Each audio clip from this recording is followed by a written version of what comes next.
Que legal, voltamos com mais um bloco do Clube da Bola e nesse novo Clube da Bola, nesse novo formato, versão 2020, a gente tem feito assim no segundo bloco, sempre recebendo um convidado especial através da tecnologia, através da internet, e os nossos comentaristas fazem uma série de perguntas, né? Uma rodada de perguntas bem naquele estilo entrevista, e você aí de casa também pode mandar a pergunta para o nosso WhatsApp que a Alice vai transmitir para o nosso convidado de hoje. Ele que é mineiro de Mutum, mas eu tenho certeza absoluta que metade desse coração também é catarinense, pela relação que ele tem com o futebol do nosso estado.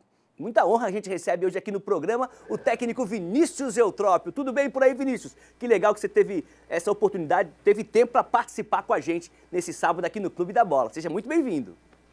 Obrigado, Mancha. Obrigado a todos do Clube da Bola. Obrigado a todos os comentaristas, Badá, Emerson, Marcelo, Fábio que participou, a Alice e o Renan aí.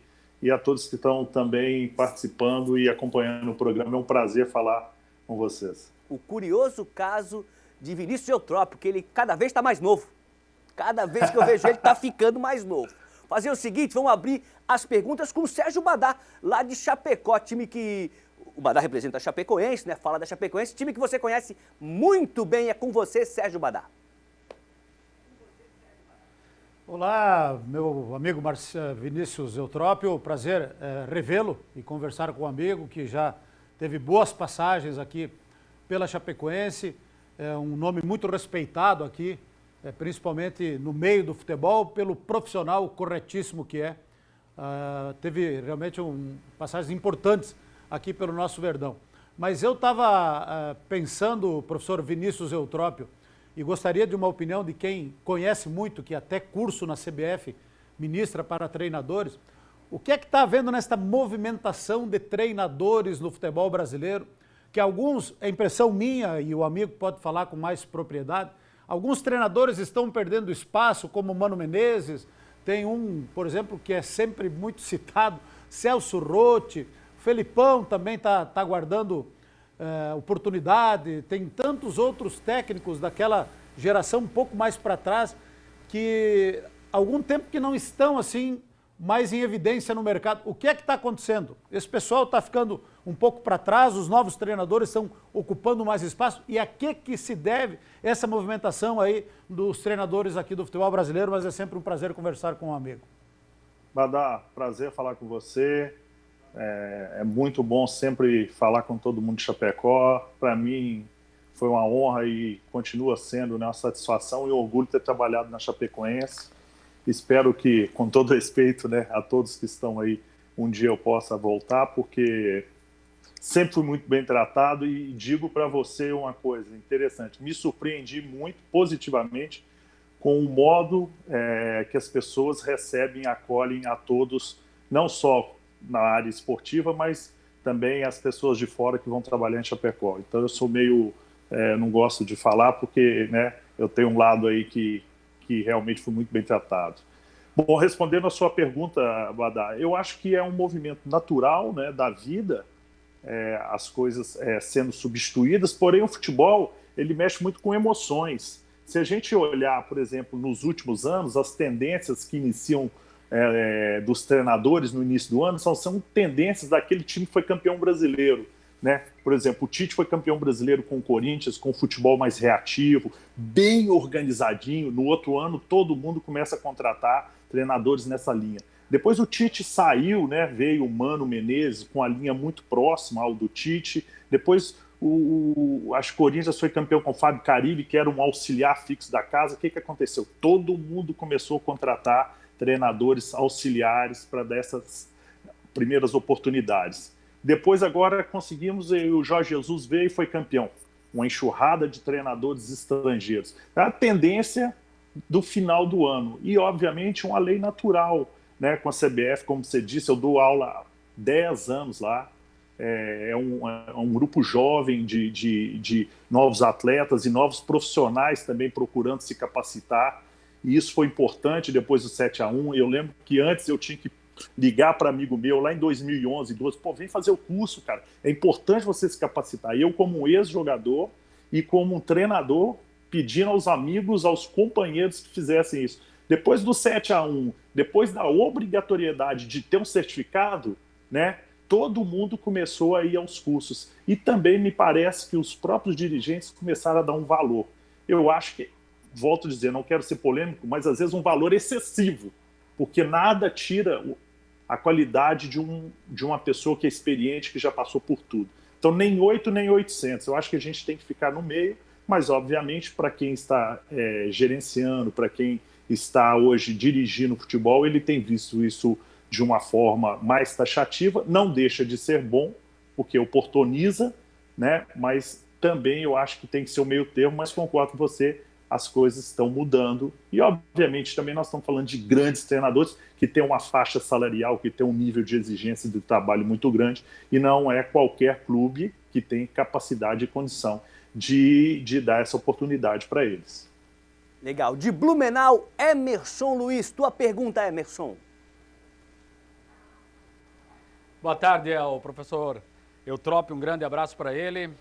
Você falou no início ali sobre a questão da juventude, sempre novo. Eu acredito que isso vem muito do espírito. Eu nunca tive a oportunidade diretamente de trabalhar com o Vinícius na imprensa blumenauense, mas ele veio em muitas oportunidades aqui no Complexo Esportivo do SESI, sempre muito sereno, muito educado com a imprensa. Eu acho que isso é muito importante, é bem interessante para a carreira dele. Na questão dos técnicos, Vinícius, que já caíram 4 até agora no Campeonato Brasileiro. O primeiro, o Eduardo Barroca, no Coritiba. Segundo, o Paulista, Daniel Paulista, do Sport, os dois com 38 anos, bem jovens. O Ney Franco, do Goiás, 54 anos, que perdeu quase 20 jogadores com Covid. E, por último, na sexta-feira, o Dorival Júnior, no Atlético Paranaense, 58 anos. Eu só estou traçando um paralelo aí entre as idades para o gancho que você falou agora há pouco. Eu achei um desrespeito muito grande com o Dorival, que ficou afastado por conta do coronavírus, porque ele contraiu a doença no ambiente de trabalho dele. Voltou, perdeu para o São Paulo e foi demitido. E há pouco eu também falei que eu acho que essa conta, ela precisa ser dividida, não só treinador. Não dá um tempo, o cara mal chega, já é demitido. E os jogadores têm muita responsabilidade. Qual é a sua opinião, professor, em relação a esse peso que se dá tão grande para o treinador? Alguém tem que cair. Cai o profissional, é mais fácil, é uma cultura já, demitir o treinador do que mandar 4, 5 embora. É um linguajar que a gente utiliza muito. Qual é a sua opinião em relação a isso? É um prazer. Perfeito, Emerson. Inclusive, eu estava ouvindo o programa, você já tinha tocado nesse assunto quando o Badá falou. Depois também eu quero até falar uma coisa que o Badá falou, eu gostei muito com relação a ser o comentarista de resultado. Isso é importantíssimo, que até os próprios treinadores e as pessoas saibam, né? Como um treinador, eu sou um estilo, eu sou o outro. E isso é uma coisa fantástica, mas é uma outra resposta para um outro assunto. Existe uma linha aí muito grande de diferença, por exemplo, eu vou traçar entre Brasil e Portugal e Europa. Eu fiquei em Portugal 2 anos, né? Primeira coisa que quando você é contratado em Portugal, eu fui contratado, assisti 1 mês do jogo do meu time, o Estoril, fiz uma reunião com o treinador atual que ia sair, que eu ia ocupar o lugar dele, né? E eu fiquei quase 2 anos praticamente. Então era uma linha, um time, eles viram meu trabalho, eu fiz reunião, mostrei meus treinos, e então eles contratam em cima daquilo. Isso é uma coisa. Mas a segunda coisa também, que é muito importante, é que lá existe uma legislação que protege o treinador. Eles não mandam o treinador embora tão rápido, talvez não é porque não queiram, é porque vão se sentir prejudicados, tem que pagar até o final do contrato, o outro só vai entrar no lugar dele quando tiver tudo cumprido. E aí isso acaba criando uma cultura um pouco mais de resistência, né, e de planejamento para trazer o treinador. Então, muitos casos a gente vê no time do Brasil é assim, o time tem 2 nomes, aí você vai ver os nomes completamente diferentes no estilo do outro, né? Então, quer dizer, não tem nada a ver. Que linha que é o time? A primeira coisa, a gente precisa definir isso. Né? Que linha, por exemplo, é a Chapecoense? Quais os trabalhos que deram certo? De que forma? Como que joga o time na região? Então, você tem que trazer um trabalho aqui. De que forma se relaciona a diretoria com isso? Então, nesses casos, principalmente agora, com 6 rodadas, 4 treinadores já foram demitidos, com certeza existem as duas coisas, né? O ciclo normal da nossa cultura, primeiro a torcida começa a vaiar o jogador, depois a torcida começa a vaiar não sei o quê, aí vai um pouco o treinador, mas quando ela chega a vaiar a diretoria, aí a diretoria toma a decisão de demitir o treinador. Chegou a hora. Esse é o ciclo, né? Esse é o ciclo. Infelizmente é uma cultura que tem atrapalhado o nosso futebol, porque nosso futebol a gente acaba vivendo realmente de resultado, e a gente vive de resultado, porém muitos treinadores, eles não têm a personalidade, né, de manter aquilo que eles acreditam. Então fica um time retrancado, fica às vezes um time jogando feio, ou ele muda todo o treinamento da semana, dá mais treino, que é o normal, o jogador entra cansado no treino. Aconteceu isso comigo quando eu era jogador, então você está dando um tiro no pé. Então tudo isso é prejudicial. E você muda e você não tem realmente uma tranquilidade para trabalhar, que é uma coisa mínima que tem que ter. Por isso que na hora de contratar um treinador, você tem que ter convicção. Eu acredito que na hora de contratar um treinador, você tem que fazer uma entrevista com ele, né? Eu volto a dizer, eu fui para o Bolívar, fiz uma entrevista lá em Miami, me levaram a Miami com mais 4 concorrentes, 2 treinadores espanhóis, 2 argentinos. Eu passei 3 anos mostrando tudo para depois eu ser contratado. Então, acho que isso é fundamental para que a gente possa melhorar e para que a gente possa ter certeza e convicção naqueles profissionais que a gente contrata para os clubes. Legal, vamos na redação integrada da ND ver se a Alice separou uma pergunta da galera para o Vinícius. Alice. Boa tarde Vinícius, tudo bem? A galera tá curiosa querendo saber como que é a sua função. O Lucas de Florianópolis quer saber do trabalho de um técnico num todo, se ele é focado do time no esquema tático ou também é focado dentro e fora do campo, como por exemplo parte psicológica, a família, como que estão as coisas, praticamente um pai de atleta. E aí, como que funciona isso? Justamente, cada dia mais, Alice, obrigado pela participação, né? Cada dia mais o treinador ele tem que ser completo. Eu vou responder por mim, eu tive o cuidado, né, e a obrigação comigo mesmo de praticamente fazer todas as funções no campo, né, fora do campo, coordenador de base, coordenador profissional, analista de desempenho, auxiliar técnico, formei educação física. Depois de 9 anos eu falei, não, agora eu acho que eu estou preparado. A gente nunca está, né? Cada dia mais a gente vai adquirindo experiência. Mas contudo hoje, com essas equipes multidisciplinares que a gente tem, fisiologista, nutricionista, tudo isso, com mais as redes sociais, o atleta hoje ele é uma empresa, ele gerencia muitas pessoas, ele tem um assessor de imprensa, ele tem 2 ou 3 agentes, ele tem a família dele toda. Eu brinco que hoje os atletas eles não se divertem como eu me divertia na nossa época de jogar, né? Você ia embora para casa, às vezes tomava uma cervejinha, um suco depois do treino e ir embora, né? Hoje não, o cara tem que escrever não sei o quê, falar com o assessor de imprensa, ligar para o agente se ele treinou no time titular ou não. Então os caras acabam sendo muito tensos hoje e a gente tem que aprender a gerenciar isso. Eu uso muito psicólogo, muita assistente social, né? Eu procuro fazer, quem já trabalhou comigo sabe, reuniões às vezes individuais, coletivas, deixar o ambiente o mais sadio possível, mas olhar olho no olho para que esses jogadores possam desenvolver. Uma coisa importante para a gente também saber é que o Brasil hoje tem 2.000 atletas praticamente fora do país. Então, o nosso nível técnico, ele baixa a partir do momento que esses jogadores estão fora e os outros entram e não tem tempo também de treinar de forma coerente, né? 3 jogos viaja. Legal. Marcelo Nunes de Itajaí, a tua pergunta, Xará.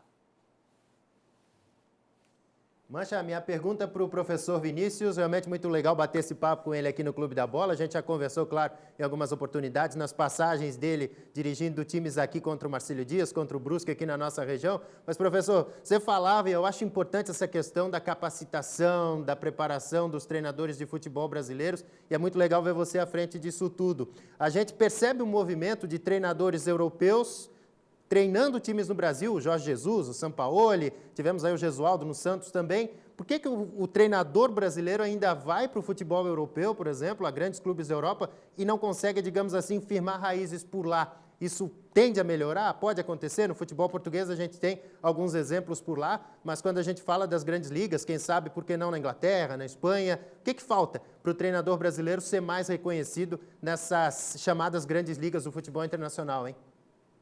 Boa pergunta, Marcelo. Olha, a minha experiência, a minha resposta, assim, particularmente, primeiro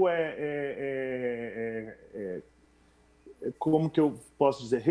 Receita não, mercado. O mercado, defesa de mercado. Eles defendem o mercado deles. Primeira coisa. Né? Eles criaram uma legislação, ok, que precisa de um certificado e até um certo ponto, uma época atrás, você mesmo querendo ser treinador lá, você não poderia entrar porque você não tinha o certificado. Eu só consegui trabalhar, e talvez eu tenha sido agora, desses treinadores brasileiros, o que mais trabalhou foram 70 jogos oficiais em Portugal, porque eu mandei mais de 60 e-mails com anexo, todo o meu currículo, durante mais de um mês, e eles me deram uma liberação para trabalhar no nível profissional. Mas eu não estava apto. Então, existe, primeiro, essa defesa de mercado deles, né? E segundo, que realmente eu não acredito em questão de língua, eu não acredito nada disso. Eu acredito realmente que é isso. Eles se fecham mais, né? Eu tive lá, volto a dizer, participei. Existia, às vezes, o presidente do sindicato dos treinadores observando meu treino, para ver se tinha um nível coerente para eles. E existe tanta concorrência que tem aqui no Brasil, existe uma concorrência grande lá. Então, de que forma para que eles vão trazer um treinador, né, brasileiro para a Europa, sendo que o mercado lá também está inchado? Então, eu acredito muito nisso. O que poderia acontecer, e dificilmente acontece, a gente vê empresas brasileiras entrando em Portugal, entrando em outros países, poderia também levar um grupo, né, como foi feito no meu caso, eu entrei por um grupo brasileiro, senão não iria também, para que desse oportunidade para esses treinadores brasileiros entrar lá. Mas a capacidade também, eu tenho que ser realista em dizer que há alguns anos atrás nós estávamos muito atrás da capacidade, eu digo, em termos de preparação de um treinador europeu, coisa que hoje já não existe mais. Cara, que legal, Vinícius, te ter aqui nesse sábado. O Clube da Bola é um motivo para o pessoal ficar em casa, né? Ficar curtindo um sábado diferente, fica em casa, só sai se tiver necessidade mesmo. E hoje, com a companhia aí do Vinícius Eutrópio, muito legal, cara. Espero ter outras oportunidades para te convidar, para participar mais com a gente. E a resenha é muito boa. Muito legal mesmo ter aqui hoje, Vinícius. Obrigado, Mancha. Valeu, esse aí foi Vinícius Eutrópio, nosso convidado do Clube da Bola. Esse novo formato é assim, sempre no segundo bloco a gente quer trazer alguém diferente para bater um papo, um técnico, um ex-jogador, um atleta de outro esporte, alguém que tem a ver com o nosso mundo aqui do futebol, do Clube da Bola. A gente vai para um rápido intervalo, mas antes, as fotos da semana que a produção separou. Coloca a primeira pra gente ver aí. Quê? É a gente?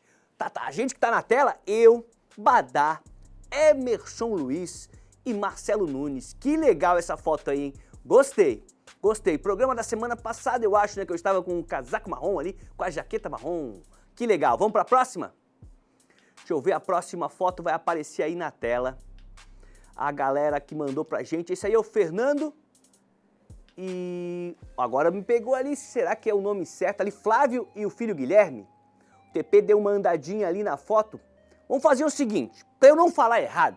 O cara manda a foto pro clube, chega a ser 200 fotos, a gente separa, e daí o Mancha fala o nome errado. Vamos fazer o seguinte, vamos pro intervalo, eu vou organizar aqui a foto, vou organizar o nomezinho certinho aqui das fotos, pra gente no próximo bloco mostrar pra galera. A gente vai pro intervalo e já volta.